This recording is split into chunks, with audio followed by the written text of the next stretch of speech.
gostei dos famigerados vídeos de lista, especificamente em filmes. Delícia! Especialmente aqueles que exploravam filmes controversos, os famosos filmes mais pesados da história. Esses vídeos em questão tinham uma atmosfera sinistra, parecia que você estava fazendo algum tipo de crime ao assistir. Muitos dos filmes ocultos, fiquei sabendo por conta desses vídeos. A Serbian Filmes, Centopeia Humana 2, Mártires, O Necromante, Calígula, Miss Violence, Atroz, Holocausto Canibal. Eu poderia ficar por horas falando de várias listas de filmes questionáveis. No entanto, há um em particular que sempre esteve lá, marcando presença em praticamente todas as seleções. Exaltado, reverenciado e considerado por muito à frente do seu tempo. E hoje, meus amigos, vamos falar de Salo, 120 Dias de Sodoma.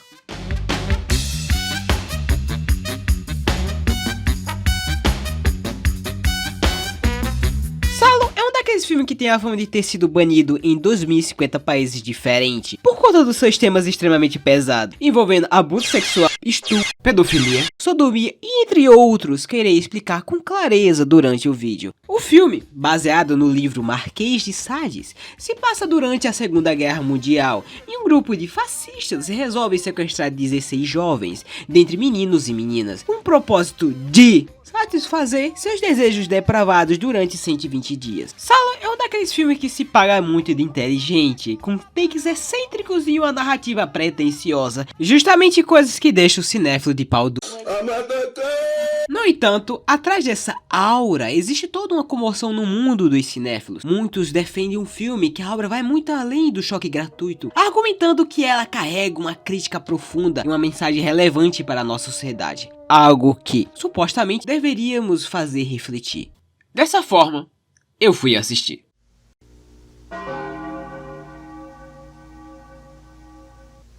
Nos últimos dias da ditadura fascista na Itália, 4 senhores representando a nobreza, a igreja, o judiciário e o poder econômico se reúnem com 4 prostitutas para submeter jovens, garotos e garotas à sodomia desenfreada. Ao longo de 120 dias, presos no espaço claustrofóbico da mansão, os jovens são forçados a suportar pederastia 24 horas por dia. Em Salo, não existe protagonista definido. Isso é uma forma interessante de contar uma narrativa que não existe. Então você vê várias cenas sem contextos só para ver o horror inesperado e a loucura sexual vindo das cabeças dos velhos tarados. Nenhuma prática sexual associada ao prazer ou satisfação é tolerada.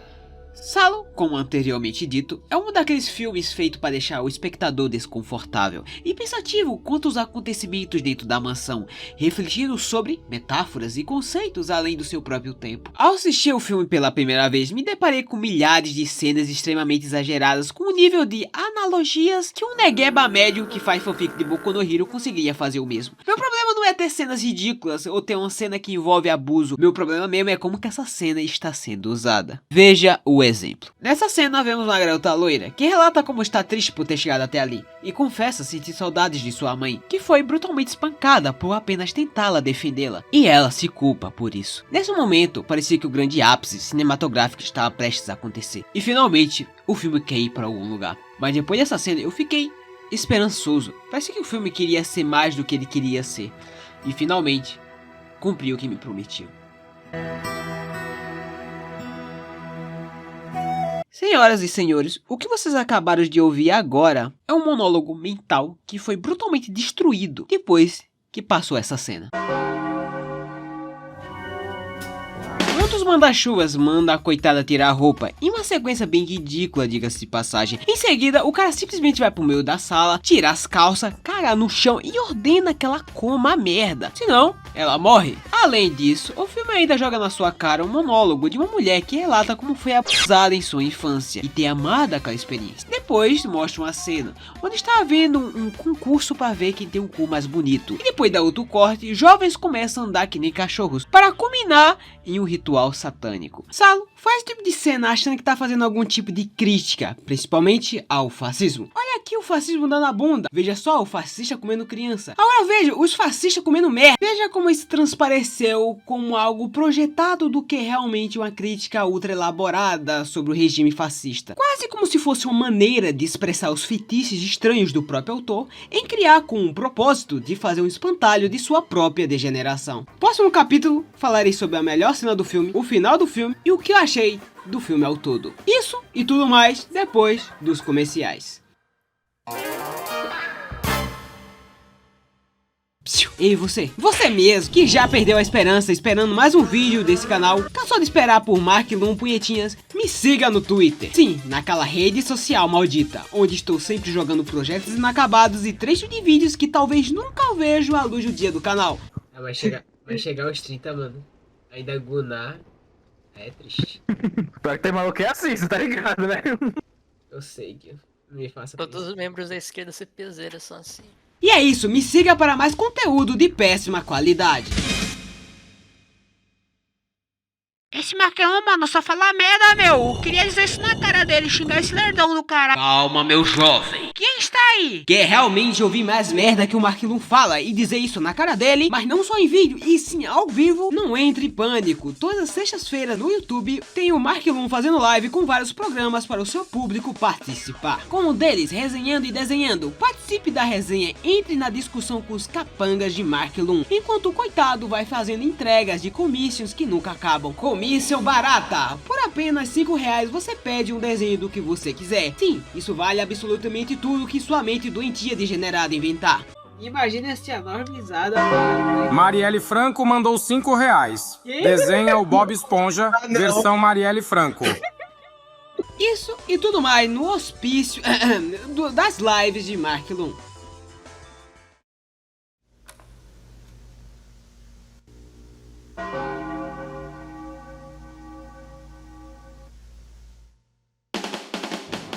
No final do filme existe uma certa cena que me fez procurar mais sobre o criador desse filme. Os fascistas, sem saber de porra nenhuma, são surpreendidos quando os adolescentes estão bimbando com um com os outros. Irritados, tentam acabar com essa brincadeira, mas são surpreendidos novamente após descobrir que todo mundo nessa mansão estes 9, um fica denunciando o outro, até culminar que um dos jovens estava comendo uma empregada escondido fora da mansão.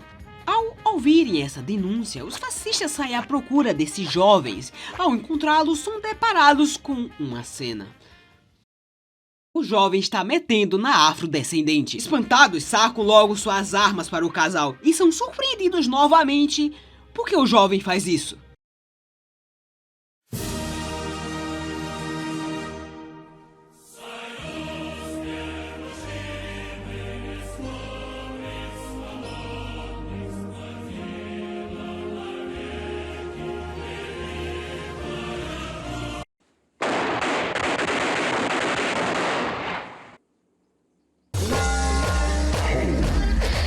Existem certas coisas para comentar nessa cena. Jovens eram maltratados, estuprados todo santo dia, podiam muito bem fugir da mansão sem nenhum tipo de impedimento. Tirando esse fato ilógico, de longe essa aqui é a melhor sequência do filme inteiro. No fim do filme, todos os jovens são torturados, estuprados e massacrados até a morte, enquanto os fascistas ficam olhando toda essa situação, sorrindo, e um dos capangas começa a dançar ao som de uma música do rádio.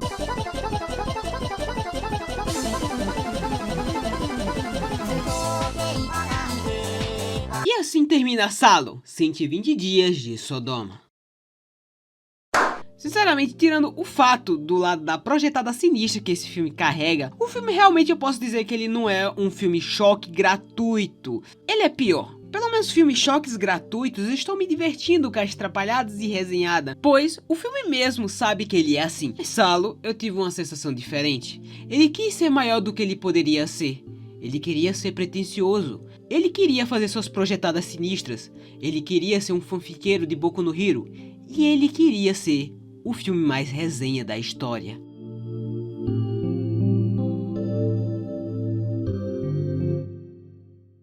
Sem dúvida, foi o pior filme que eu já vi em toda a minha vida. Não acho que quem tenha gostado desse filme realmente seja um PDF, guys. Olha o Jack, guys, junta, entendeu? Mesmo achando que tem que dar uma olhada no HD dele. Brincadeira. Com Como toda vez eu termino um filme, eu vou em busca mais sobre as traquinagens que o diretor do filme fez. E dessa vez, meus amigos, encontramos ouro.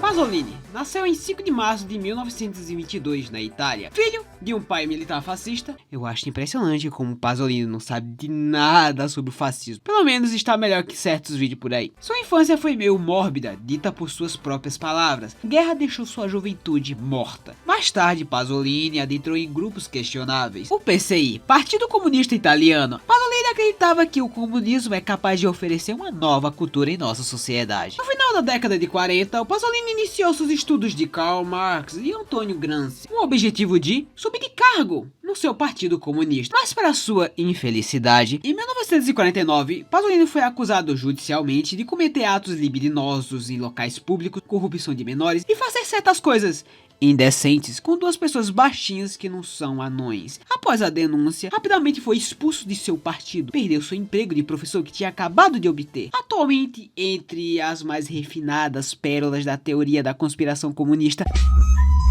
há quem acredite que os próprios comunistas italianos eram homofóbicos. Pasolini, esse notório comunista entusiasta da arte assumidamente homossexual, seria vítima do preconceito entre os camaradas. Depois dessa acusação, Pasolini foi morar em Roma com sua mãe. Depois se inseriu em círculos intelectuais em Roma, passando a ter acesso a publicações de resenha, capítulos e poemas em revistas. Mas para o milagre de seu destino, quando a editora Garzanti oferece uma remuneração fixa para uma escrita de um romance e com o cargo de assistente cinematográfico. Pasolini realizou estudos para filme, onde fez suas próprias longa-metragens. São muito conhecidos por fazer crítica à estrutura do governo italiano, que justamente tem uma forte ligação à Igreja Católica. E seus filmes faziam provocações à sociedade ultraconservadora. Um bom exemplo disso é Teorema, que também é outra atrocidade feita por ele. Depois desse breve resumo sobre a vida do Pasolini até sua chegada no mundo da cinefilia, não irei explicar ponta a ponta sobre as suas filmografias, pois meu foco é falar sobre sua última obra. Pasolini foi contratado originalmente para dirigir uma adaptação fiel aos 120 Dias de Sodoma, de Marquês de Sade, de 1785. Durante a criação dos primeiros rascunhos do roteiro, Pasolini teve uma ideia brilhante de fazer sua própria reimaginação da obra. Apelou de vários de seus colaboradores para transpor o cenário de Salo, que é na França do século XVIII, para os últimos dias do regime fascista. Pasolini não queria fazer uma reconstrução histórica do fascismo clássico e nem uma adaptação literal de Sade. Ele usava o cenário de Salo como uma metáfora perfeita para denunciar o que considerava o novo fascismo, o consumismo da sociedade capitalista, que, para ele, era pior que o fascismo do próprio Mussolini. Ao aceitar a ideia do Pasolini, a produção do filme foi bem fofa e engraçada. Dizem relatos que foi bem tranquilo. Estava indo muito bem, até que certo momento, em 2 de novembro de 1975, Pasolini foi encontrado morto.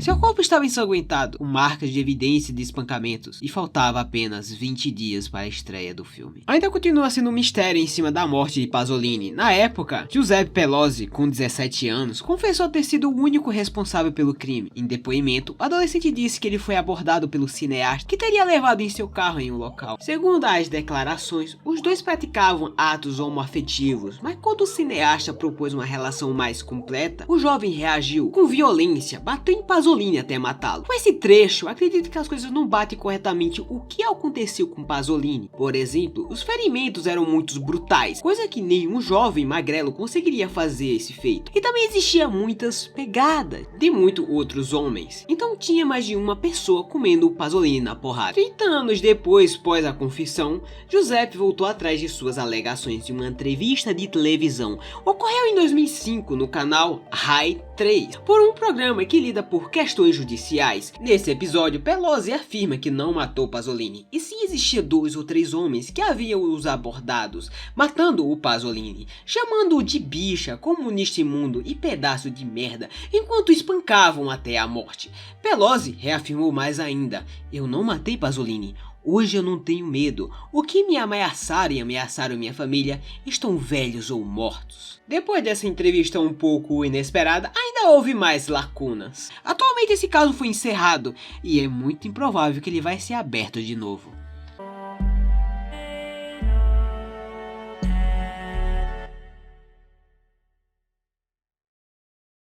E é com isso que existem várias teorias. Uma delas, é claro, que é bem debatida entre o mundo dos cinéfilos, é que a sociedade conservadora homofóbica o matou. Diante disso, existe uma teoria mais pé no chão. Pasolini foi morto por um crime político. Essa teoria se sustenta porque, em 2010, 78 manuscritos inéditos de um novo romance chamado Pretóleo, de Pasolini. Certas anotações e rascunhos revelam que o livro estava sendo desenvolvido. A narrativa conta sobre Carlinhos, um católico italiano que trabalha para uma empresa petrolífera estatal. O romance inacabado é sobre um homem obcecado em satisfazer suas paixões sexuais. Para fazer esse romance, acredite-se que Pasolini começou a fazer suas investigações sobre figuras poderosas, como Enrico Mattei, presidente da estatal Petróleo Eni, uma multinacional petrolífera italiana. Pasolini, ao se intrometer onde não se deve, teve um destino terrível ao saber demais. Quando levantada essa hipótese na época, tentaram reabrir o caso, mas a justiça italiana negou imediatamente. E assim ficamos, o final em aberto da história de Pasolini.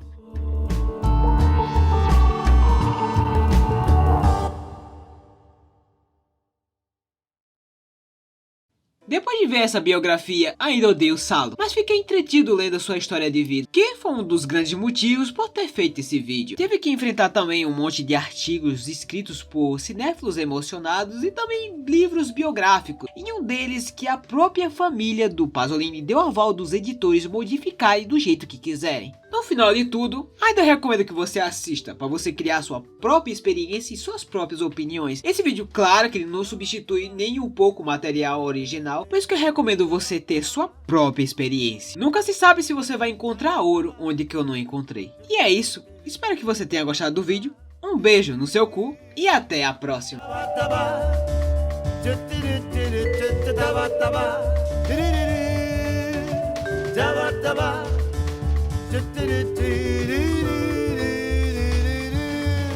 I know you love me. I wanna word you up into my life. Ark, esse vídeo ficou uma bosta. Melhora no próximo.